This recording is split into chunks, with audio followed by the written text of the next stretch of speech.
In the English countryside, there are villages so quiet that time itself seems to slow down. Places where everyone knows everyone, where doors are rarely locked, where nothing bad is supposed to happen. Beenham was one of those villages. Tucked away in Berkshire, it was the kind of place people moved to escape the noise of the world. Neatly trimmed hedges, narrow lanes, old cottages that had stood for generations. Children walked to school alone. Neighbors waved every morning. Crime was something that happened somewhere else, weighing on the news, in cities, far away. In the late 1970s, Beenham learned a brutal truth. Evil doesn't need crowds. It doesn't need chaos. Sometimes it hides best where no one expects it. And when it finally revealed itself, it shattered. The illusion of safety forever.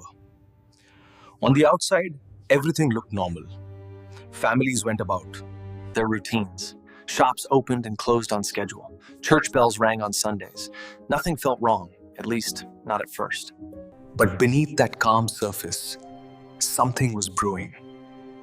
A presence that didn't belong. A darkness that watched, waited, and learned. And when it struck, it did so without warning. The murders that would later become known as the Beenham murders did not begin with screams or sirens.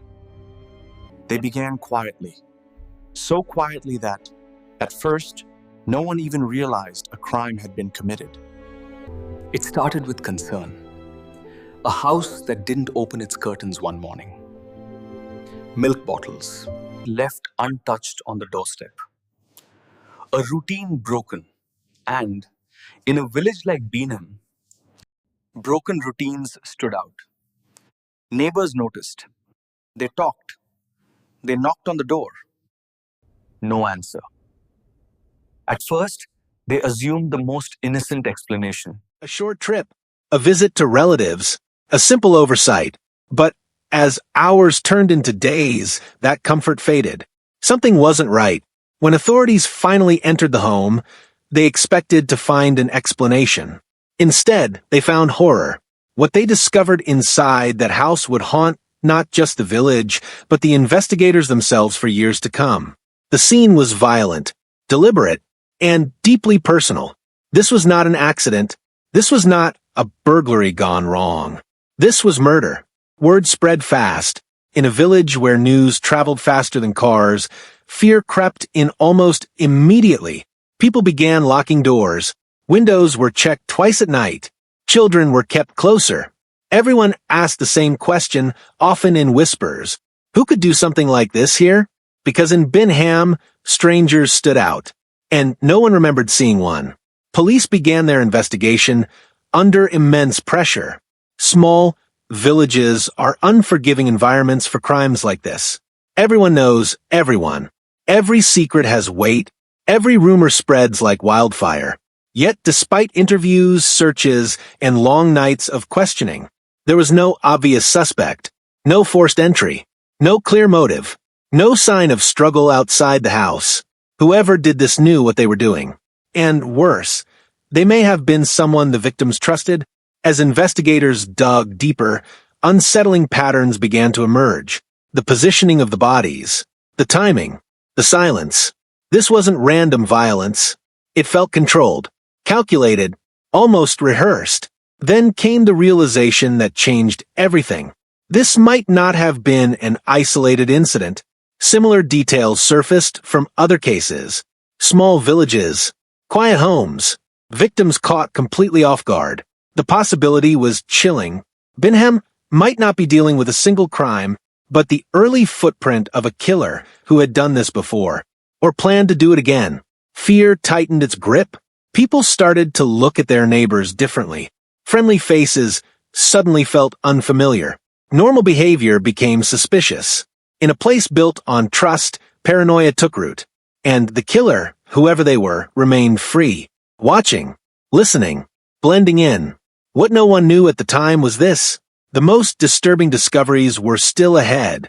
Because the truth behind the Beenham murders was darker, closer, and more horrifying than anyone could imagine.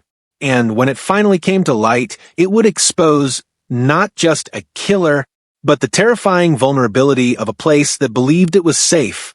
Before the fear, before the locks and the whispers, before Beenham became a name associated with horror, there were ordinary days. The victims lived quietly, not in isolation, but in rhythm with the village. They followed routines shaped by years, even decades of habit.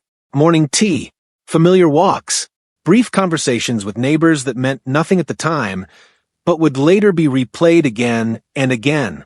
Because after the murders, every memory mattered. In the days leading up to the crime, nothing appeared out of place. No arguments reported. No visitors that raised alarms. No signs of distress. To the outside world, life continued exactly as it always had. And that is what made the crime so unsettling.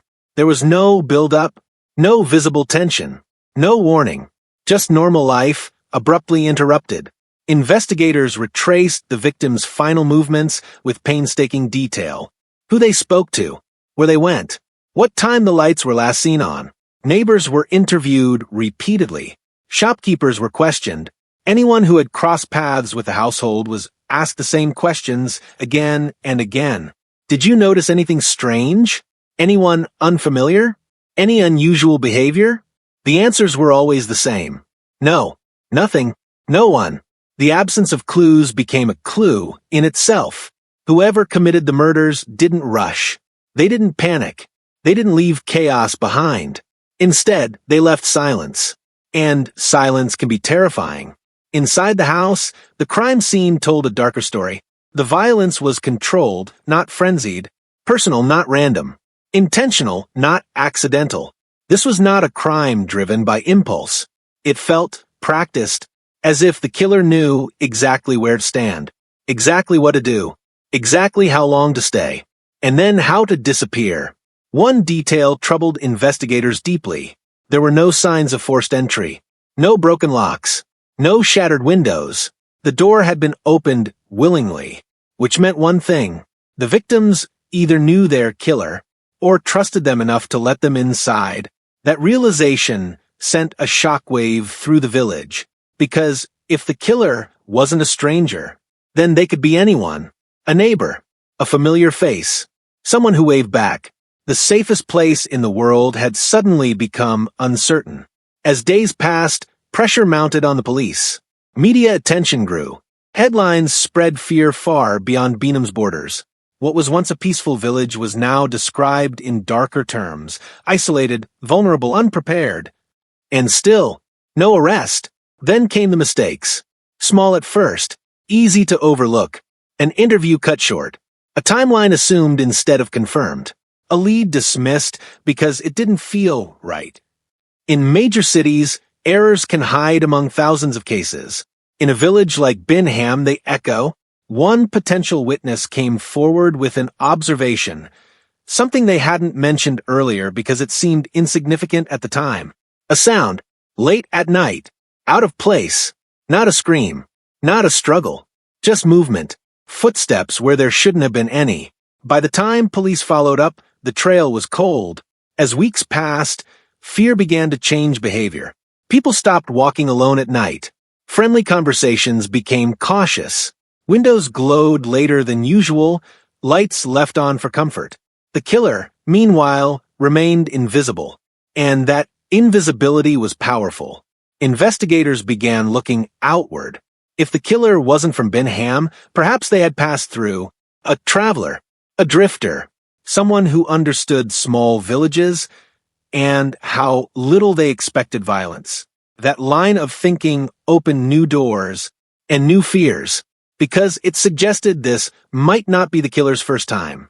Records were checked, other villages, other unsolved cases, other quiet places where violence arrived without warning. The similarities were uncomfortable, too comfortable. Slowly, a theory formed. This wasn't a crime of opportunity. It was a crime of selection. The house, the routine, the isolation, everything fit, and someone had noticed. What no one realized yet was how close they already were to the truth. How a name, once dismissed, would return. How a pattern, once ignored, would become undeniable.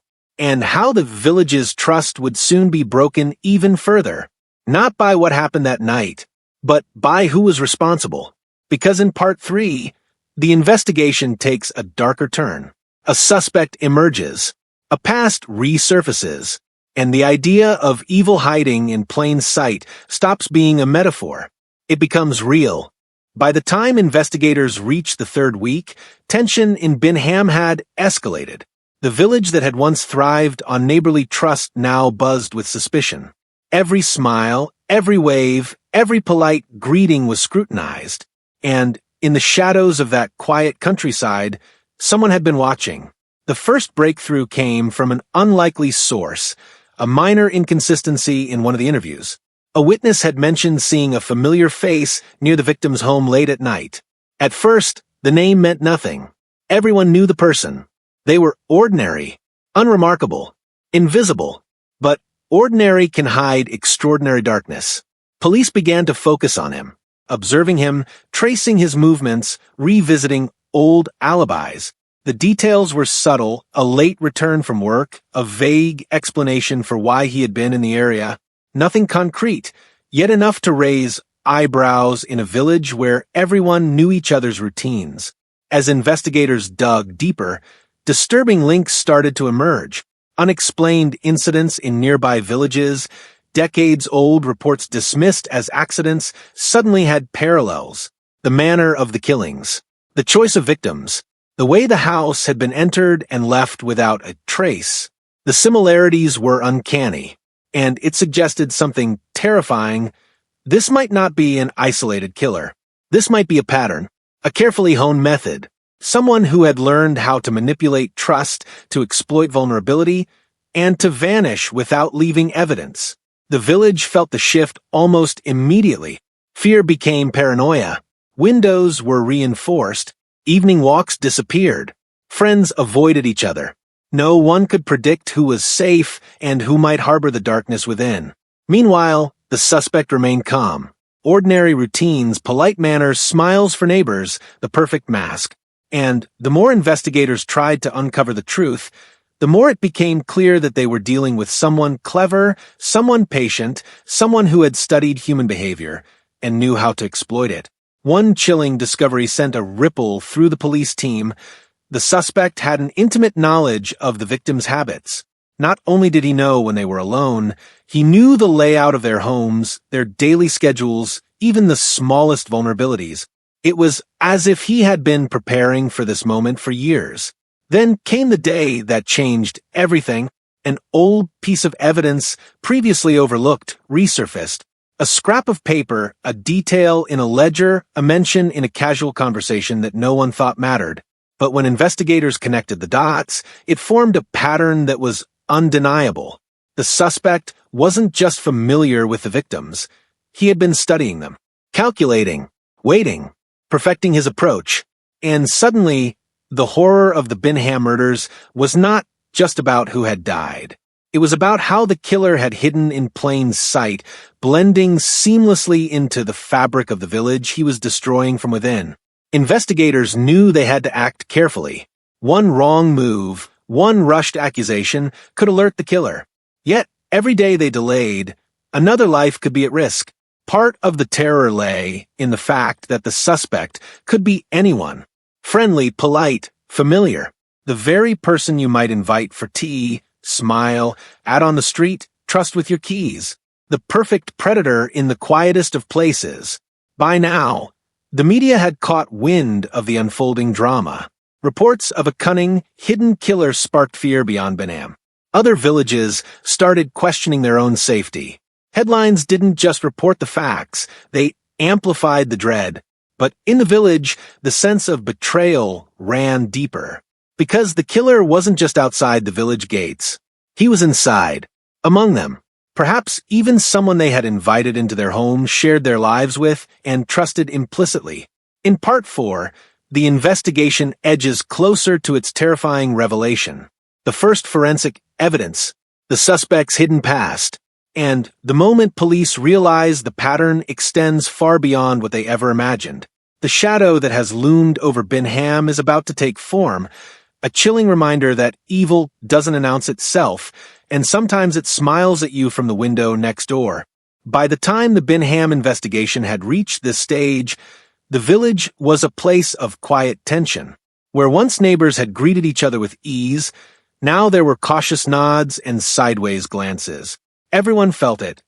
Fear that could not be named, only sensed in the hush that had settled over streets and cottages. The killer had not left. He was still there, moving among them, invisible but watching. It was in this climate of dread that the first forensic breakthroughs began to surface. At first, the details seemed minor: a fingerprint on a doorframe, a strand of hair, a slight disturbance in dust on a windowsill. Alone, these traces were almost meaningless, but when examined together, a pattern began to emerge, a methodical, careful approach to murder that spoke of planning and calculation rather than rage or impulse. Detectives began to notice something even more chilling. The killings were highly controlled. There were no signs of struggle, no frantic attempts to escape, no evidence left behind in haste. Every movement, every action seemed deliberate. The crime scenes themselves were almost sterile, yet personal, a sinister paradox. Whoever had done this was meticulous, patient, calm, and terrifyingly skilled. Attention quickly returned to the suspect identified in earlier investigations. An ordinary man, polite, unassuming, someone the village barely noticed despite seeing him every day. Yet beneath that ordinary exterior lay a mind that had studied the habits, routines, and vulnerabilities of his victims. And now, the police had started to see glimpses of cracks in his mask. It began subtly. A small discrepancy in his account of where he had been on the night of one murder. An overlooked detail in a conversation that contradicted evidence from the scene. Nothing concrete, yet just a hint, almost imperceptible, that he wasn't as careful as he thought. This small slip triggered a more intensive investigation. Every movement of the suspect was traced. Every neighbor, friend, and family member was questioned again.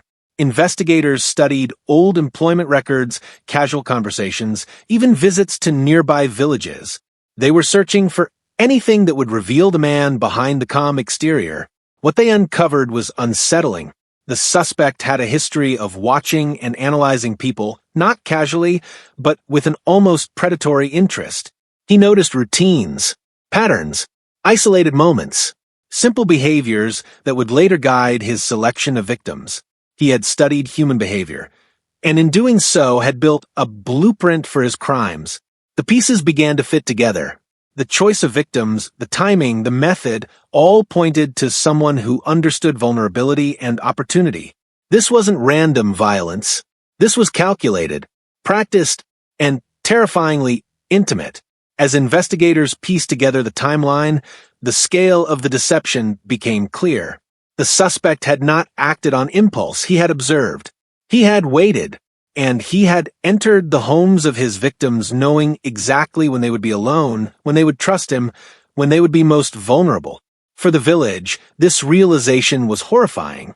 The friendly neighbor who waved at them every morning, the polite man who attended local events, smiled at children, and helped with errands, was the same person who had destroyed lives behind closed doors. The mask of normality was not just a disguise, it was a weapon. Police then uncovered the first piece of forensic evidence that could directly link him to the crimes, a footprint oddly placed that matched his shoes. When combined with the inconsistencies in his statements and with witness observations, a clear picture began to form. The killer's carefully constructed routine had started to unravel. Even as the evidence mounted, the suspect remained outwardly calm. He continued to interact with neighbors, to move about the village, to maintain the illusion of normality. And yet, the tension in Beenham escalated.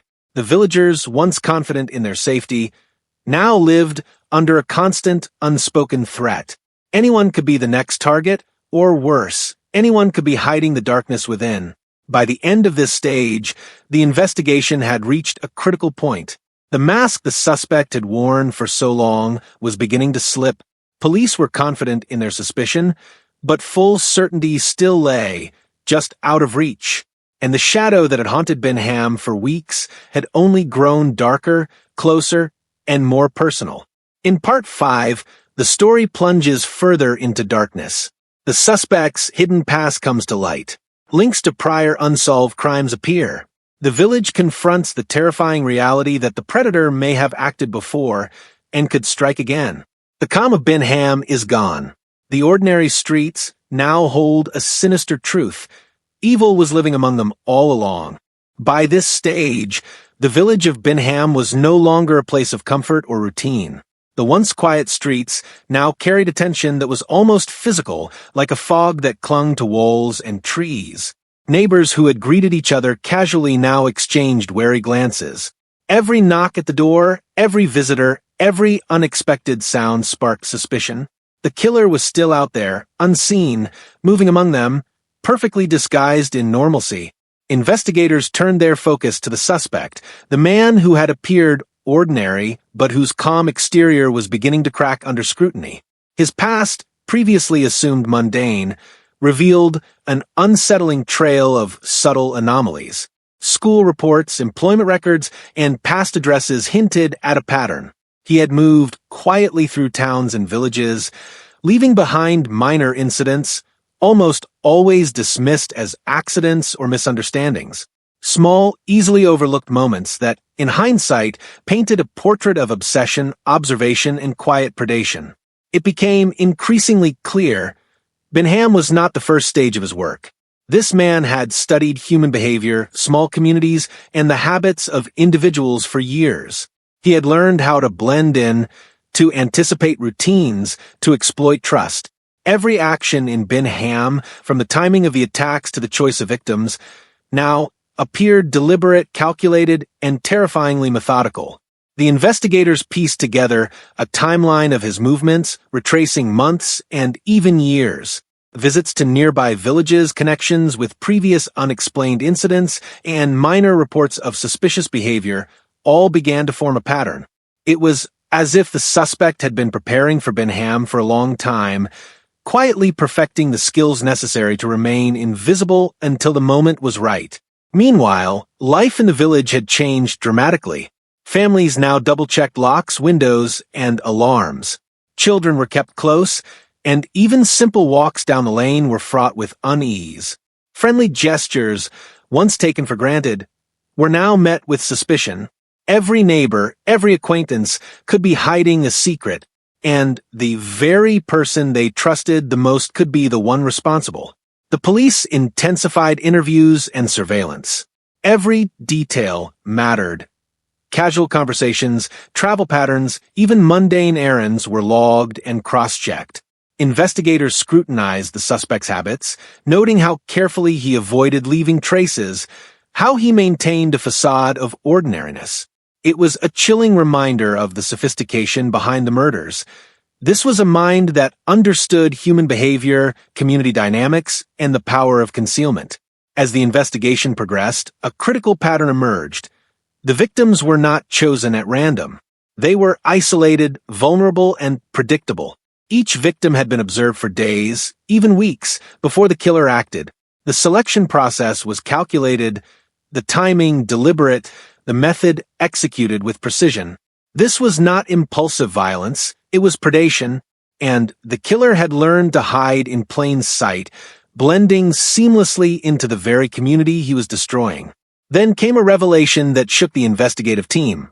Minor, previously dismissed incidents in neighboring towns suddenly aligned with the killer's methods.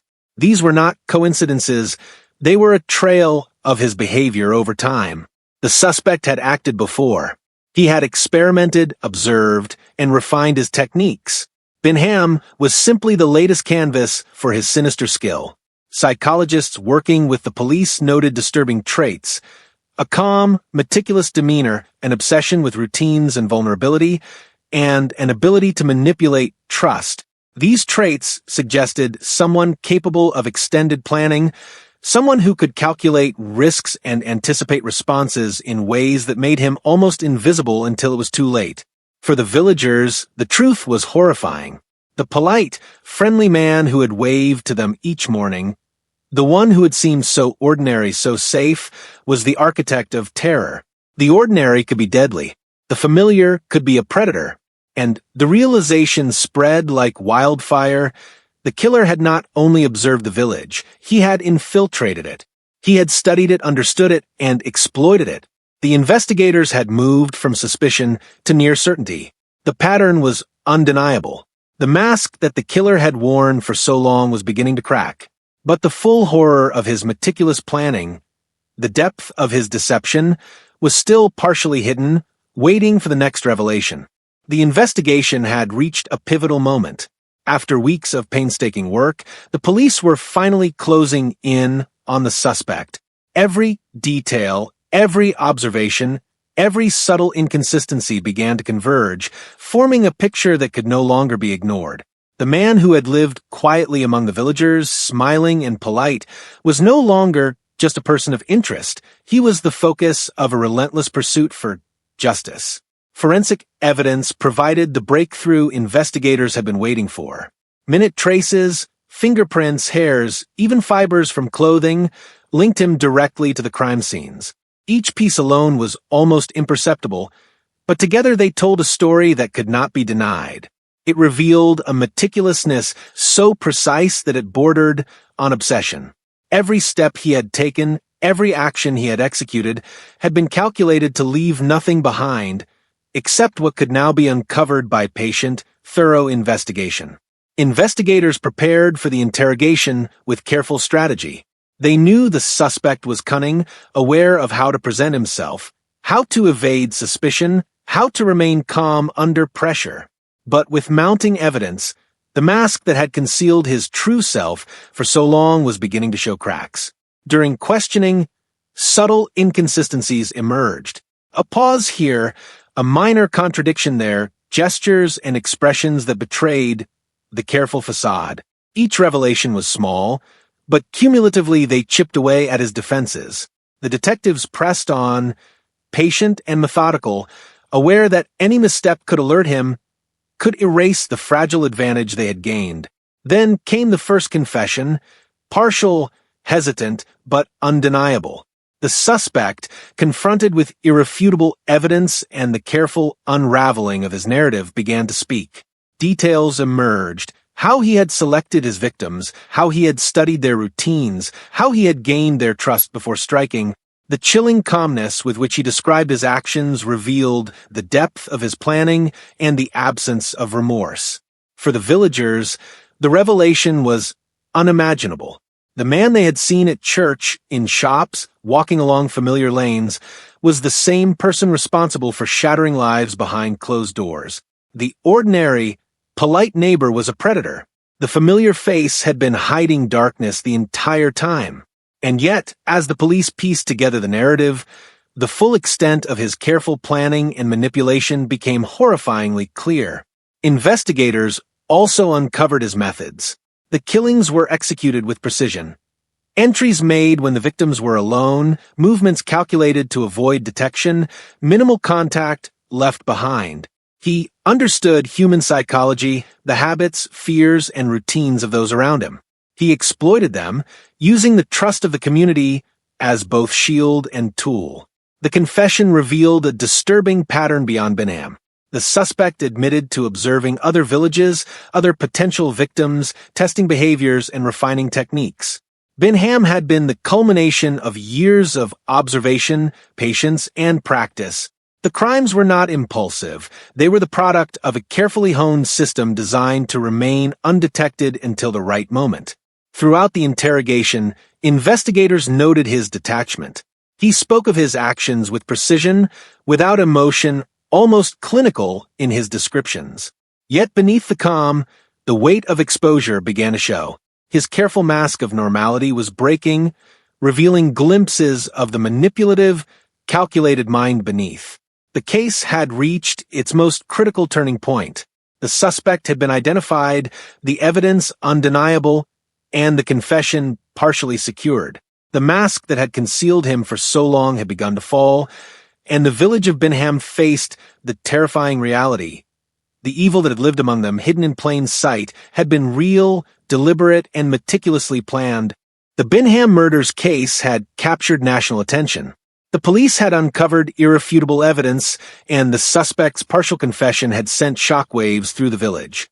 But understanding the truth was one thing, bringing justice for the victims was another. The courtroom became the next stage in this long, tense drama. Villagers, reporters, and law enforcement gathered, all bearing witness to the legal process that would finally confront the horrors that had haunted Beenham. The trial was methodical, painstaking, and deliberate, reflecting the meticulous nature of the crimes themselves. Evidence was presented in painstaking detail. Investigators described the forensic traces, the footprints, the fibers, the fingerprints, and the circumstantial observations that had linked the suspect to the murders. Each piece was carefully explained, demonstrating the deliberate and calculated nature of the crimes.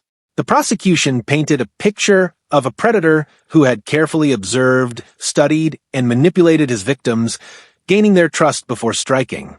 The suspect, now stripped of his mask, sat quietly, appearing outwardly calm, but the cracks in his composure were increasingly evident. His careful detachment began to falter under the weight of testimony, witness statements, and the overwhelming evidence presented in court. Small gestures, hesitations, glances, subtle shifts in posture betrayed the tension that had been mounting since the moment of his arrest. Family members of the victims delivered emotional testimony, recounting the lives lost and the impact of the murders. Their words were measured, but the pain and horror of losing loved ones was palpable.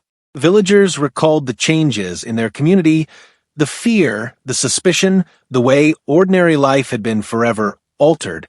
Each statement underscored a central theme. The killer had exploited the very trust that binds a community together, transforming familiarity into a weapon. The defense attempted to portray the suspect in a different light, emphasizing a troubled past, isolation, and psychological factors.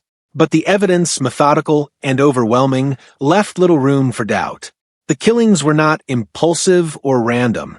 They were deliberate acts of premeditated violence. The pattern, the planning, and the manipulation were all too clear. As the trial progressed, the jury faced the grim task of weighing the facts against the human cost. Each detail, from the careful selection of victims to the calculated execution of the crimes, reinforced the reality of the suspect's actions. It became increasingly evident that this was not a case of ordinary crime, but a rare and chilling example of a calculated predator operating within a small, trusting community. When the verdict was finally delivered, it brought a mixture of relief and lingering unease. The suspect was found guilty, and the sentence reflected the severity and premeditated nature of his actions. Justice had been served, but the scars remained. For the villagers, the knowledge that evil had lived among them, hidden behind ordinary smiles and polite greetings, was a lesson that could not easily be forgotten. The aftermath of the trial brought reflection. The village slowly began to rebuild, restoring routines, reopening social connections, and attempting to regain a sense of safety. Yet the memory of fear lingered. Doors were still checked more carefully, and neighbors remained cautious, a subtle reminder of the vulnerability exposed by the murders. The Beenham murders left more than legal consequences. They left a profound understanding of the complexity of human behavior. Trust, once broken, could never fully return. The case became a reference for law enforcement, psychologists, and criminologists studying the patterns of hidden predators in close-knit communities. The narrative had moved from investigation to revelation to justice. The killer had been caught, the legal process completed, and the village had confronted the horror that had lurked in its midst. But the psychological and emotional echoes of the crimes remained, leaving a lasting mark on Beenham and its people. With the trial concluded and the killer convicted, the village of Beenham faced the long, uncertain task of recovery. The immediate fear had lifted, but the emotional and psychological scars lingered. For a place that had once thrived on trust and familiarity, the aftermath of such deliberate, calculated evil was deeply destabilizing. Life slowly returned to routine. Children went to school, shops reopened, and the church bells rang on Sundays once more. Yet behind closed doors, villagers carried the memories of fear and suspicion. Simple acts, walking alone down the lane, greeting a neighbor, leaving doors unlocked, were now tinged with caution. Safety, which had once been assumed, had to be consciously rebuilt. The investigation and trial had left an indelible mark. Villagers who had been witnesses or relatives of the victims spoke of their experiences. The grief was profound, but so was the resilience. Community meetings were held, support networks were established, and neighbors began to reconnect, slowly restoring the fabric of village life. Each conversation, each gathering, was a careful step toward reclaiming normalcy. Police and criminologists continued to study the case. The meticulous planning, observation, and manipulation carried out by the killer became a model for understanding how predators can operate undetected within small communities. The patterns, methods, and psychological profile were analyzed in depth, helping law enforcement prepare for similar cases in the future. Beenham's tragedy had become a lesson, a warning, and a guide for others. For the villagers, trust had to be relearned. People began to pay closer attention to their surroundings, to subtle behaviors, and to signs of deceit that might once have gone unnoticed. The experience reshaped the social dynamics of the village. Casual familiarity was tempered by awareness, politeness was mixed with caution, and ordinary gestures were examined with new eyes. Survivors and family members found ways to honor those who had been lost. Memorials were created, and annual remembrances became a part of the village calendar. These acts served not only as tribute, but also as a reminder of the resilience of a community that had faced unimaginable horror. In remembering, they found a measure of control over the fear that had once dominated their lives. The media attention gradually faded, but the lessons remained. Beenham became a case study in the vulnerabilities of seemingly safe, close-knit communities. It highlighted the need for vigilance, awareness, and the understanding that evil can exist behind ordinary faces and ordinary routines. The village had been forever changed, but it also grew stronger in its determination to protect itself and its future generations. Psychologists who studied the case noted an important lesson. Healing from trauma is not linear. Trust can be rebuilt, but it requires time, reflection, and deliberate action.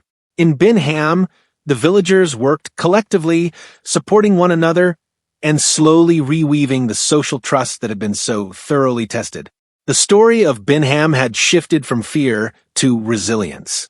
The killer had been caught, justice had been served, and the village was learning to live again.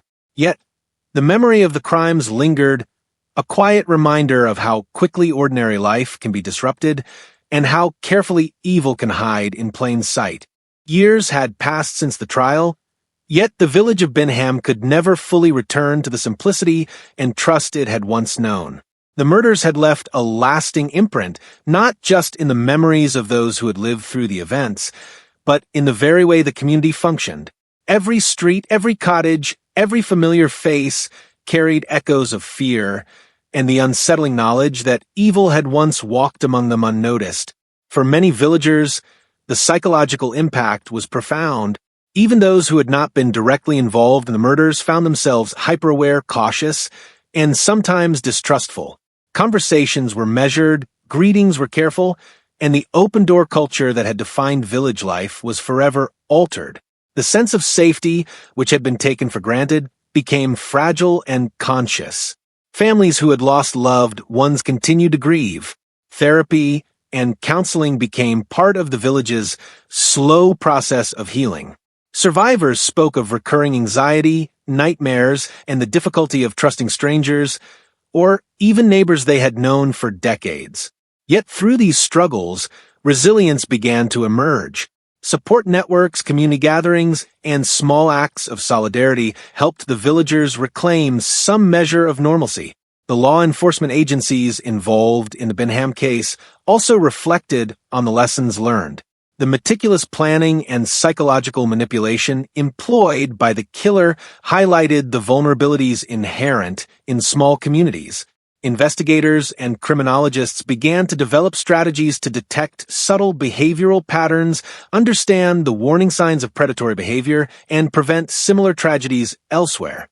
The case became a reference point for training, policy development, and risk assessment in rural law enforcement. The villagers themselves became more vigilant. They paid closer attention to the routines and behaviors of those around them, not out of paranoia, but out of hard-earned awareness. Neighborhood watch programs, safety audits, and community meetings became common. In the process, a new sense of empowerment emerged, the recognition that while evil could hide, knowledge, awareness, and communal vigilance could offer protection. Despite this vigilance, the shadow of the past remained. On quiet nights, when the wind rustled through the hedges and lanes, some villagers remembered the fear, the uncertainty, and the way life had been suspended in a state of tension. Children who had grown up during the aftermath carried stories from parents and grandparents, learning early that trust could be betrayed in the most ordinary of settings. Psychologists studying the case observed an important dynamic. Communities that face collective trauma often undergo profound social shifts. In Beenham, these shifts were visible in both subtle and dramatic ways. Social norms changed, relationships were reevaluated, and people became more reflective about the balance between trust and caution. Yet within this transformation, the strength and cohesion of the community endured. The Beenham murders also became a lens through which broader societal issues were examined. How could someone so ordinary, so integrated into a community, carry out such horrific acts without detection? How do trust, familiarity, and routine become tools for manipulation? The case prompted discussions across law enforcement, psychology, and sociology, emphasizing the importance of understanding human behavior at both individual and community levels. Beenham was a village changed forever, but not defeated. The crimes had exposed deep vulnerabilities, but they had also revealed resilience, solidarity, and the ability to rebuild. The villagers had learned that evil could appear anywhere, but human courage, awareness, and collective action could counter it. The story of Beenham had reached its conclusion, but the echoes of the murders continued to resonate through the village. By now, the killer had been convicted, justice had been served, and the immediate danger was gone. Yet the psychological and social aftermath persisted, leaving an indelible mark on everyone who had lived through those dark months. Even years later, the villagers carried the memory of fear. Ordinary routines, walking along familiar lanes, visiting neighbors, or leaving doors unlocked, were never quite the same. Trust, once freely given, had to be earned again. People remembered how easily familiarity could mask danger, and how a friendly face could conceal a calculating mind. The lesson was stark. Appearances can deceive, and vigilance must be constant. Families of the victims continued to honor their loved ones. Memorials, anniversaries, and quiet remembrances became a ritual of healing, a way to ensure that the lives lost would not be forgotten. The community leaned on one another, sharing memories and supporting each other, slowly rebuilding the bonds that had been strained by fear. Each act of remembrance became both a tribute and a shield, a reminder of the value of human life and the fragility of trust. Law enforcement and criminologists studied the Beenham case extensively, turning it into a benchmark for understanding predatory behavior in small communities. The killer's meticulous planning, patient observation, and exploitation of trust offered valuable lessons. Training programs emphasized the importance of detecting subtle behavioral patterns, understanding psychological vulnerabilities, and improving communication between neighbors and authorities.